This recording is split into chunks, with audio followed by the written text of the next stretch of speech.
رمضان میں سب سے بنیادی چیز ہے روزہ. کیا رکھنا ہے؟ اور روزہ رکھنا کیا ہے؟ فرض.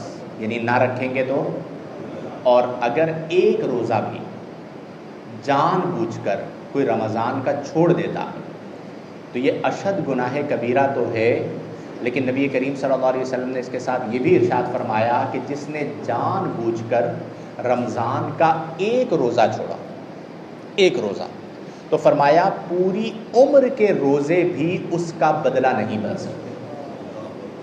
ایک روزہ چھوڑنے کی یہ وعید ہے کہ پوری زندگی پھر وہ روزے رکھتا رہے، وہ جو رمضان کا ایک روزہ چھوڑا ہے اس کا بدلہ. تو بہت سے لوگ ایسے ہیں جو اس طرح کی باتیں کرتے ہیں کہ مجھ سے روزہ رکھا نہیں جاتا، میں روزہ رکھ نہیں سکتا، میں نے آج تک روزہ رکھا ہی نہیں ہے. تو اللہ کی بارگاہ میں یہ باتیں مقبول نہیں ہیں. آپ پر فرض ہے کہ آپ نے روزہ رکھنا ہے. اچھا، جب ہم رمضان کا روزہ رکھتے ہیں تو رمضان کا روزہ کیوں رکھتے ہیں؟ مقصد کیا ہے؟ دیکھیں، دو چیزیں ہوتی ہیں. ایک ہوتا ہے فاقہ، ایک کیا ہوتا ہے؟ ٹھیک ہے. اور ایک ہوتا ہے روزہ. بعض اوقات اگر ہم روزے کو اس کے مقصد کے مطابق نہ کریں تو وہ روزہ نہیں ہوتا، بلکہ کیا ہوتا ہے؟ اس پہ کوئی ثواب نہیں، اس پہ کوئی اجر نہیں. چونکہ اللہ تعالیٰ کو ہمارے بھوکے اور پیاسا رہنے کی کوئی حاجت، اس سے کوئی اللہ تبارک و تعالیٰ کے لیے معاذ اللہ ثم معاذ اللہ نفع نہیں ہے، یا رزق کی اللہ کی بارگاہ میں کوئی تنگی ہے کہ اس نے روزے کا حکم دے دیا، ایسا کچھ بھی نہیں ہے. روزے کا حکم کیوں ہے؟ قرآن میں فرمایا کتب علیکم الصیام، تم پر روزے فرض کیے گئے، کما کتب علی الذین من قبلکم، جیسا کہ تم سے پہلوں پر روزے فرض کیے گئے تھے. کیوں؟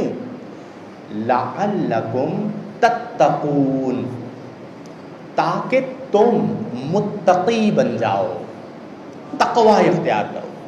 جو روزہ ہے وہ کس کے لیے ہے؟ بولے میرے ساتھ، تقوی کے لیے.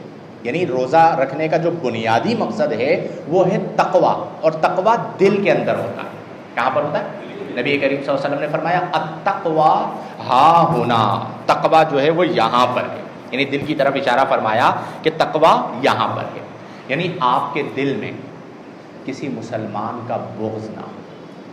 ابھی رمضان آ رہا ہے، آپ تیاری ذہنی طور پر کر رہے ہیں کہ میں نے اپنے دل سے مسلمانوں کا بغض نکالنا ہے.